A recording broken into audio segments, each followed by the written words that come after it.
Hola a todos, bienvenidos a Escape el Metarrelato. En este nuevo podcast vamos a conversar y revisar prácticamente todo, pero principalmente hablaremos de nosotros mismos y de cómo percibimos el mundo que nos rodea. Y para ello debemos hablar del nombre del podcast, Escape del Metarrelato. En primer lugar abordemos, ¿qué es un relato? ¿Una narrativa? ¿Una historia? Algo que la gente, o bueno, los Homo sapiens nos contamos entre nosotros. Y estos cuentos son poderosísimos, nos encantan. Desde un chisme sobre una persona que apenas conocemos, quizás un famoso o tu compañero del trabajo, una película de superhéroes, una novela literaria, los mitos creacionistas de muchas religiones o la historia convenientemente contada por el gobernante de turno. Siempre estamos contándonos historias. Es que ellas nos atrapan, no tenemos escapatoria. Nuestros cerebros parecen estar adaptados para sumergirse en ella. Nos lo hacen todo más fácil.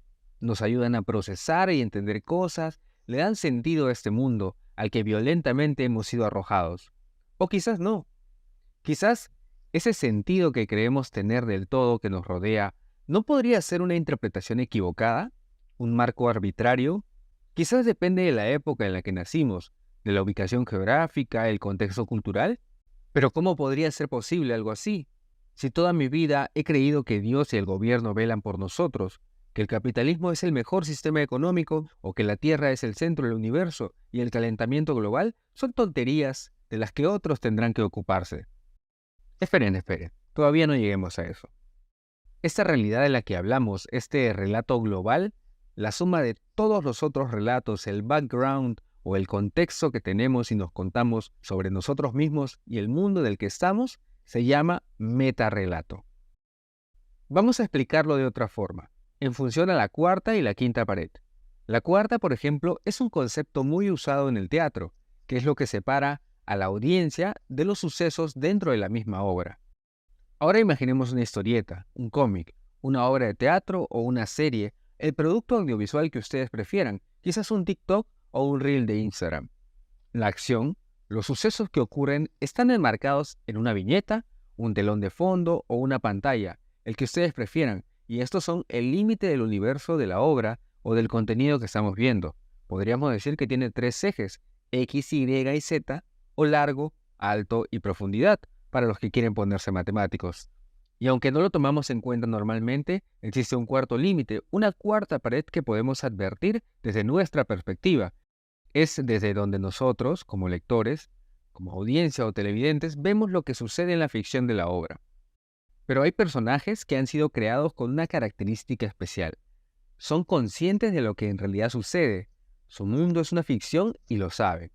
Y lo demuestran de forma muchas veces cínica, mirando directamente hacia nosotros, hacia la cámara. Nos ven a los ojos y nos saludan. Es el caso de Deadpool, de Rick and Morty, Malcolm de Malcolm in the Middle, o Frank Underwood de la serie House of Cards, entre muchos otros. Muy bien, hemos llegado a la cuarta pared. ¿Y qué hay de la quinta? Subamos un nivel y ya no se trata de los personajes o de lo que ocurre dentro de la obra, sino de los autores y los espectadores, de nosotros, de la gente común y corriente. Miremos a la cámara imaginaria y pensemos, ¿qué hay más allá? ¿Quién nos observa? O de forma más específica, ¿cuál es el contexto en el que estamos? ¿Somos todos personajes de una obra? ¿Cuál es mi papel en esa gran puesta en escena universal? Todo lo que se da por sentado y estructura nuestra realidad es la quinta pared. Y hacerse estas preguntas es romper la quinta pared.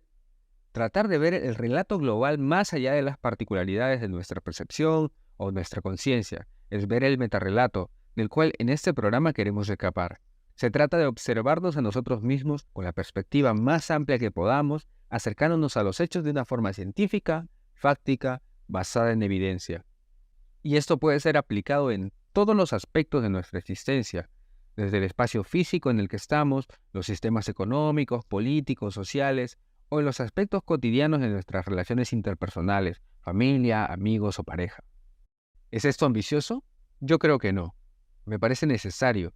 Si tú y yo podemos desprendernos de las caretas preestablecidas, de lo común, de lo que está establecido por defecto como bueno o correcto, quizás así podamos resolver juntos cosas más profundas que aquejan a la colectividad, o al menos tomar decisiones informadas sobre lo que hacemos. Y no te confundas, no trato de imponerte una agenda o mi forma de pensar. Muy por el contrario, mi objetivo es darte todas las herramientas para que tú desarrolles tu pensamiento crítico. Nunca asumas nada y te cuestiones todo. Es más, en una época como la actual, en la que estamos cada vez más aislados por distintos factores como el uso de las redes sociales, el consumismo extremo del capitalismo o la exaltación de lo individual, de la supuesta libertad que tenemos para hacer lo que queramos, me parece que es necesario más que nunca sentar las bases de un relato común, de algo que nos una a todos, algo que se base en hechos o que al menos se aproxime lo más posible. Y actualmente la aproximación más cercana que tenemos a una descripción concreta, firme y fiel de la realidad es la ciencia. Muy bien, este es el programa piloto de Escape el Metarrelato, en donde nos vamos a cuestionar todo y trataremos de que cada cosa que digamos siempre tenga algún tipo de sustento. En este podcast vamos a ir paso a paso, destruyendo todas las paredes que nos contengan. Muchísimas gracias por quedarte hasta este punto. Nos escuchamos en otra edición de Escape del Metarrelato.